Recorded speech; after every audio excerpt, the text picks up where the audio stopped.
Hello दोस्तों, आप सभी का स्वागत है आपकी अपनी YouTube channel unique science classes में। आज दोस्तों बात करेंगे एल्कोहल के कुछ जनरल इंट्रोडक्शन के बारे में। तो दोस्तों जो एल्कोहल का जनरल फार्मूला होता है, general formula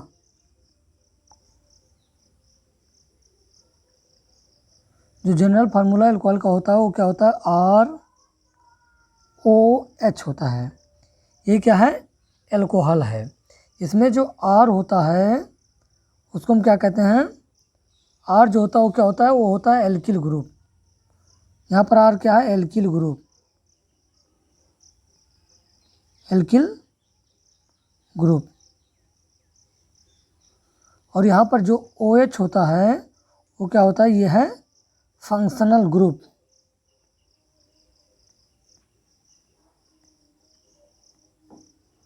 functional group. R क्या है, एल्किल ग्रुप, और यहाँ पर OH जो होता है वो क्या होता है, फंक्शनल ग्रुप होता है। अब चलिए इसके क्लासिफिकेशन के बारे में सीखते हैं कि इसका क्लासिफिकेशन हम कैसे करेंगे। तो चलिए इसका क्लासिफिकेशन करते हैं। एल्कोहल का वर्गीकरण, क्लासिफिकेशन ऑफ एल्कोहल्स। निम्न आधार पर एल्कोहल को वर्गीकृत किया जा सकता है। अब इसका हम क्लासिफिकेशन जो करेंगे OH की संख्या के आधार पर, OH की संख्या के आधार पर इसका हम क्लासिफिकेशन करेंगे कि OH की संख्या कम ज़्यादा होगी तो उसका नाम क्या होगा, उसके बारे में हम सीखेंगे। तो OH समूहों की संख्या के आधार पर एल्कोहलों को निम्न 3 वर्गों में विभाजित किया जा सकता है।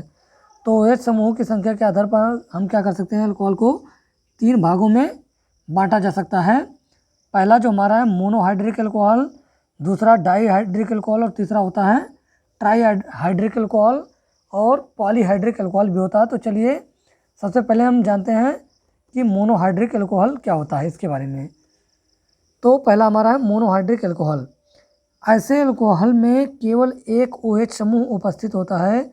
इनका सामान्य सूत्र CnH2n+1OH अथवा ROH होता है। तो दोस्तों इसमें आपको क्या ध्यान देना, मोनोहाइड्रिक एल्कोहल में इसमें जो OH होगा वो केवल एक ही होगा, चाहे जो फार्मूला हो, चाहे जो नाम हो, उसमें जो OH रहेगा वो एक ही बार रहेगा। तो उसको हम क्या कहेंगे, मोनोहाइड्रिक एल्कोहल। जैसा कि आप इसमें देख रहे हैं एक ही OH है तो इसका नाम क्या होगा, मेथिल एल्कोहल। CH3 लगा हुआ है तो इसको कहेंगे मेथिल एल्कोहल। अब यहाँ पर CH3 CH2 एथिल है तो एथिल एल्कोहल हो जाएगा। इसी प्रकार यहाँ पर CH2 का होल्ट है CHOH है तो इसको कहेंगे आइसोप्रोपिल एल्कोहल। तो यहाँ पर कार्बन की संख्या कितनी है, 2 यहाँ है, 1 3 एल्कोहल है तो 3 के लिए कितना क्या होता है, प्रोपिल होता है। तो इसका नाम क्या होगा, आइसोप्रोपिल एल्कोहल। तो ये हुआ हमारा मोनोहाइड्रिक एल्कोहल। तो इसमें कितना OH था, केवल एक OH। अब आइए सीखते हैं कि डाईहाइड्रिक एल्कोहल क्या होता है। तो डाईहाइड्रिक, ऐसे एल्कोहलों में 2 OH समूह उपस्थित होता है।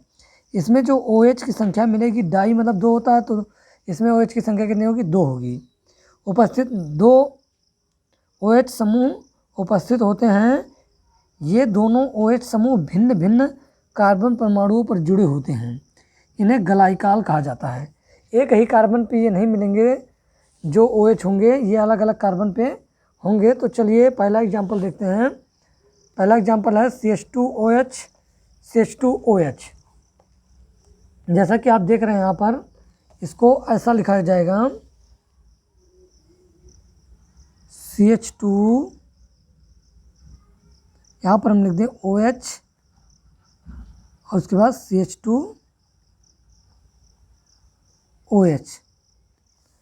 तो ये भी हमारा क्या है, यहाँ पर 2 OH है तो ये भी क्या होगा, डाईहाइड्रिक एल्कोहल ही होगा। ये इसी तरह से ऐसा लिखा गया है लेकिन ये ऐसा ही लिखा है तो इसका नाम होगा एथिलीन ग्लाइकॉल। और यहाँ पर आप देख रहे हैं यहाँ भी कितना OH है, एक OH यहाँ है और एक OH यहाँ है। तो यहाँ पर भी 2 OH है तो इसका ये भी क्या होगा, डाईहाइड्रिक एल्कोहल ही होगा। अब इसका नाम लिखें तो प्रोपेन 1,2 डाईऑल। अब यहाँ पर ऐसे लिख दिया गया है तो समझ में नहीं आ रहा होगा, इसको मैं आसान तरीके से लिख दे रहा हूँ। जैसा कि यहाँ पर लिखा गया है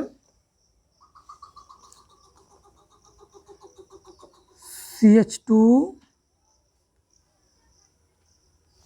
और उसके बाद है OH, तो यहाँ पर लगा दिया गया है OH, उसके बाद है CH2, अगेन इस पर भी OH लगाया गया है और आगे क्या है CH3 लिखा गया है।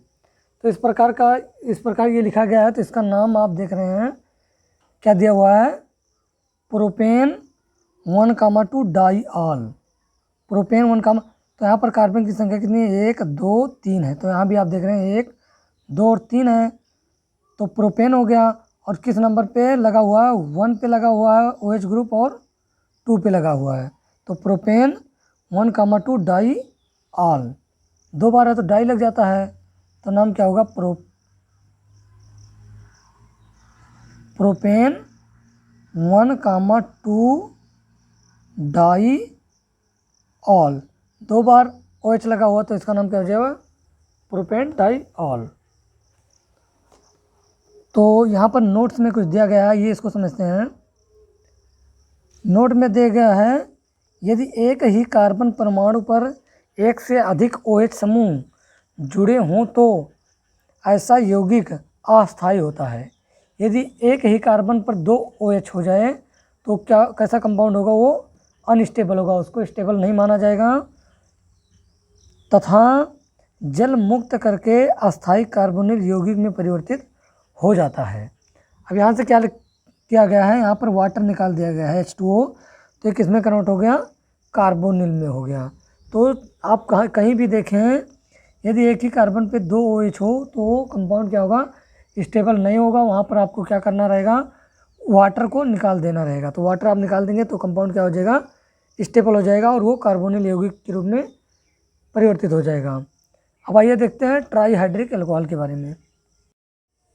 तो फ्रेंड्स आइए समझते हैं कि ट्राईहाइड्रिक एल्कोहल क्या है। तो ट्राईहाइड्रिक जो एल्कोहल होता है उसमें 3 OH मिलेगा, वो भी डिफरेंट कार्बन पे मिलेगा, जैसा कि यहाँ पर आपको दिया गया है। ऐसे एल्कोहलों में 3 OH समूह 3 भिन्न भिन्न कार्बन परमाणुओं पर उपस्थित होते हैं। तो आप जैसा कि यहाँ देख रहे हैं, यहाँ CH2OH, CHOH, CH2OH, जैसा कि यहाँ पर अब लिखा गया है, इसको मैं और अच्छे तरीके से लिख के आपको बता रहा हूँ। ये इस तरह से लिखा गया है, CH2OH, CHOH और CH2OH लिखा गया है। तो आप यहाँ देख रहे हैं, यहाँ पर कितने कार्बन हैं, 3 कार्बन हैं। तो आप और तीनों कार्बन पे OH लगा हुआ है, तो इसका नाम हम लिखेंगे 1, 2, 3। 1 पे भी लगा हुआ, नंबरिंग कर दें तो 1 2 और 3। तो आप देख रहे हैं 1 पे भी OH है, 2 पे भी है, 3 पे भी है। तो 1, 2, 3, और इसके लिए हम क्या लगा देंगे, और 3 कार्बन है तो इसके लिए लिख देंगे प्रोपेन। प्रोपेन, उसके बाद ट्राईऑल, इसका नाम क्या होगा, ट्राईओल ऑल। OH के लिए 3 बार OH है तो इसलिए क्या लगा, ट्राई लगा, और OH के लिए क्या लगाते हैं हम, ऑल लगाते हैं। तो इसका नाम क्या होगा, 1, 2, 3 प्रोपेन ट्राईऑल, जैसा कि यहाँ पर दिया गया है 1, 2, 3 प्रोपेन ट्राईऑल। इसको साधारण भाषा में हम, जो इसका साधारण नाम होता है, इसको हम ग्लिसरॉल भी कहते हैं, इसको ग्लिसरॉल भी कह सकते हैं। इसका जो साधारण नाम होता है वो क्या होता है, ग्लिसरॉल होता है। अब आइए समझते हैं कि पॉलीहाइड्रॉक्सी एल्कोहल क्या होता है। तो इसमें आपको क्या ध्यान देना रहेगा, 3 या 3 से अधिक जब एल्कोहल मिल जाए, OH समूह मिल जाए, तो उसको हम क्या कहेंगे, पॉलीहाइड्रिक एल्कोहल कहेंगे, जैसा कि यहाँ पर दिया गया है। ऐसे एल्कोहल में 3 से अधिक OH समूह उपस्थित होते हैं।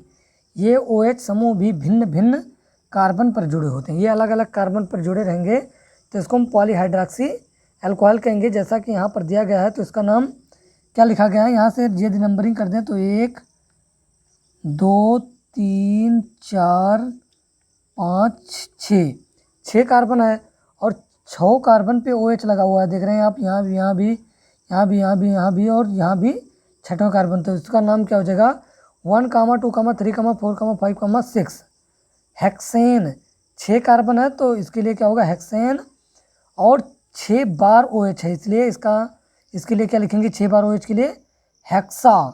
और लास्ट में क्या लगा देंगे? OL, ऑल लगा देंगे। तो इसका नाम क्या होगा? 1, 2, 3, 4, 5, 6 हेक्सेन, हेक्सा, ऑल। तो आई होप फ्रेंड कि आपको OH समूह की संख्या के आधार पर एल्कोहल का क्लासिफिकेशन समझ में आया होगा। दोस्तों, यदि वीडियो अच्छा लगे तो लाइक, शेयर एवं सब्सक्राइब जरूर कीजिए। अब मिलते हैं इसके आगे नेक्स्ट वीडियो में। Thanks for watching this video.